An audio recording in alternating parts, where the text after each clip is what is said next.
Comment effectuer des calculs en fonction de la couleur de fond des cellules sur Excel? Bonjour à tous, c'est Alex d'excelformation.fr et ce tutoriel est la deuxième partie de celui présenté il y a quelques semaines dans lequel nous avions découvert une méthode permettant de calculer la somme de plusieurs cellules en fonction de leur couleur de fond. Ici nous allons améliorer cette fonction personnalisée afin de pouvoir réaliser toutes sortes de calculs comme par exemple ici un calcul de moyenne des cellules qui ont une couleur de fond bleue, ou encore un dénombrement des cellules de cette même couleur, la détermination de la valeur minimale ou maximale, tout cela au sein d'une fonction dynamique dans laquelle il suffira en effet de modifier la valeur de la cellule H11 pour obtenir un résultat différent sur la cellule située juste à côté, ici par exemple pour récupérer la moyenne des cellules de couleur bleue. Alors vous trouverez très régulièrement de nouvelles vidéos sur la chaîne, alors pensez à vous abonner et surtout à activer la clochette de notification afin d'être sûr de ne manquer aucune astuce et de devenir rapidement un pro d'Excel.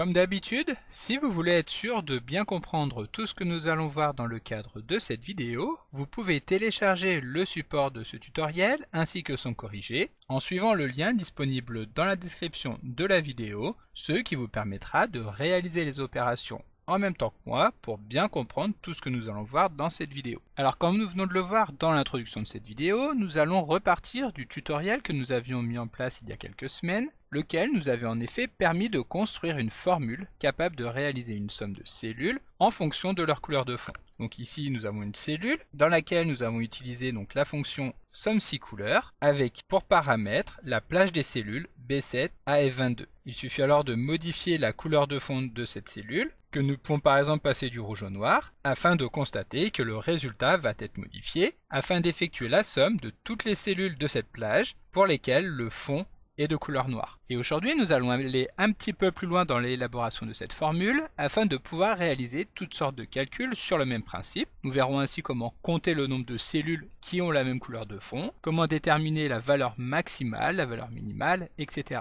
Et pour cela, nous allons faire reposer cette fonction sur une fonction Excel qui est peu utilisée, mais que nous avions déjà découvert dans un tutoriel précédent, qui est la fonction sous-total. Alors pour rappel, cette fonction sous-total attend deux arguments. Le premier argument, nos-fonction, correspond au type d'opération que nous allons vouloir mettre en place dans le sous-total, et il s'agira d'un nombre compris entre 1 et 11 et 101 et 111, dont nous retrouvons ici à l'écran la correspondance. Pour effectuer une somme, par exemple, nous viendrons saisir la valeur 9 à cet argument. Ensuite, l'argument ou les arguments suivants vont correspondre à la plage de cellules pour lesquelles nous allons vouloir appliquer cette fonction. Ici, nous viendrons donc sélectionner les cellules B7 à F22. Mais évidemment, contrairement à cette fonction sous-total, nous allons vouloir ici appliquer un critère supplémentaire qui est la couleur de fond. Voilà, donc pour pouvoir modifier la fonction, nous allons revenir dans VBE, VBE qui signifie Visual Basic Editor, et qui est donc l'éditeur de code qui va permettre de développer des macro-commandes en VBA. Pour lancer VBE, nous appuyons sur Alt F11 et à ce moment-là, nous arrivons directement sur le module dans lequel est insérée la fonction. Donc ici, la première chose que nous allons faire, avant même de modifier celle-ci, va être de changer son nom. En effet, nous n'allons plus vouloir effectuer uniquement une somme,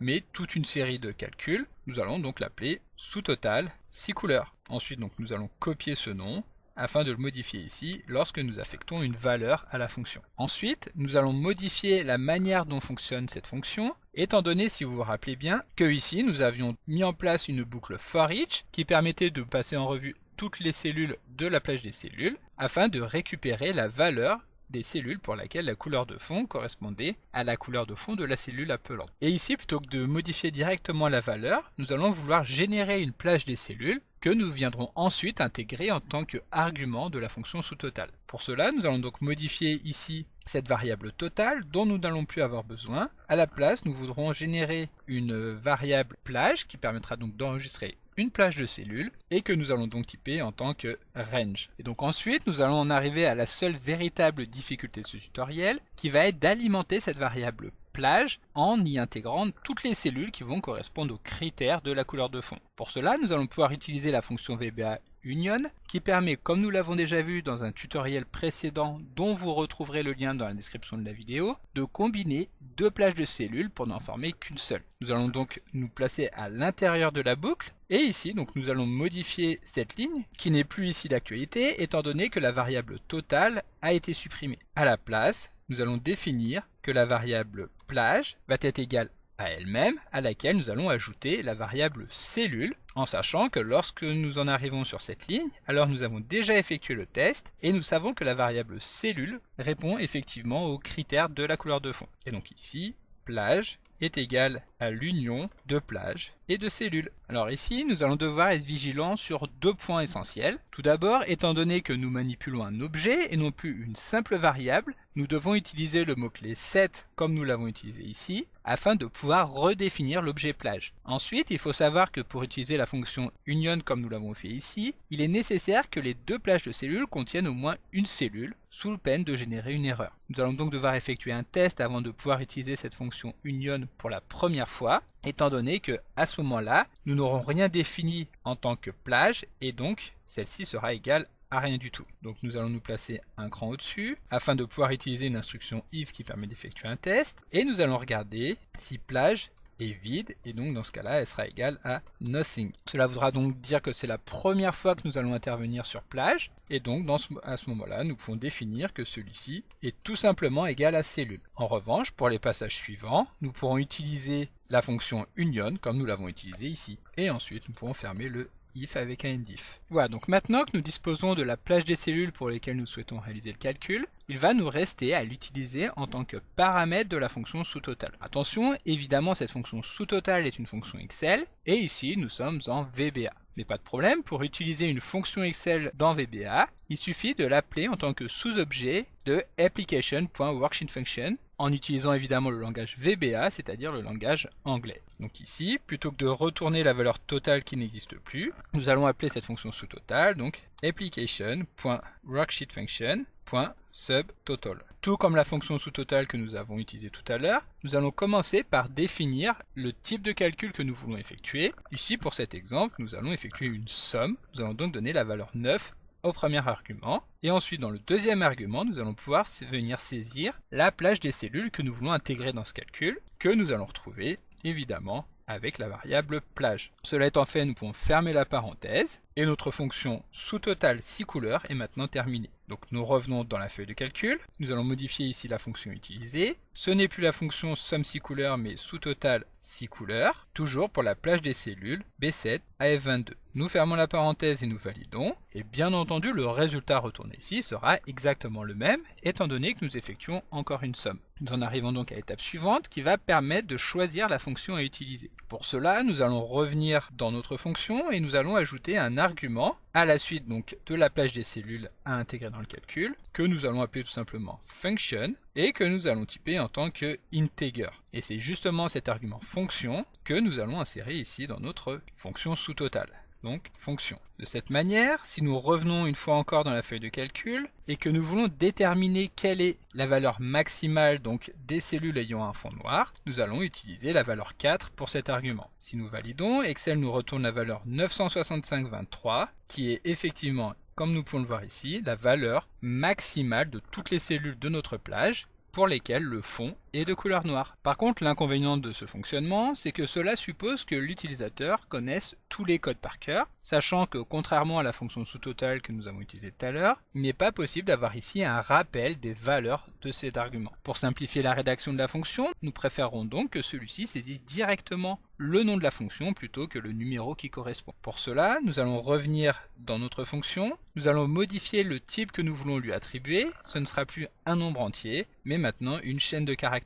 Ensuite, nous allons nous placer ici, donc juste avant de retourner le résultat de la fonction sous-totale à notre fonction, et nous allons créer un tableau de variables dans lequel nous viendrons saisir les différentes fonctions dans l'ordre présenté par la fonction sous-totale. Donc nous créons notre variable que nous allons appeler liste fonction. Étant donné qu'il s'agit d'un tableau, nous pouvons venir saisir les parenthèses ouvrantes et fermantes, et nous allons typer donc cette variable en tant que variant. Ensuite, il va rester à venir alimenter cette liste, donc liste fonction est égale à ERES qui va permettre d'attribuer directement les valeurs d'un tableau. Et ici, nous allons venir saisir donc chacune chacune des fonctions dans l'ordre que nous les avons découvert tout à l'heure. Et donc la première est la fonction moyenne, suivie de la fonction NB, NBval, etc. Et voilà, une fois que nous avons saisi toutes les fonctions, nous pouvons contrôler très rapidement que la fonction max est bien la quatrième de la liste, donc 1, 2, 3, 4, et que la fonction somme est la numéro 9, 5, 6, 7, 8 et 9. Et enfin, pour finir, pour obtenir directement la position de l'argument saisi au sein de cette liste, et donc pouvoir convertir l'argument saisi en toutes lettres en tant que numéro reconnu par la fonction sous-totale,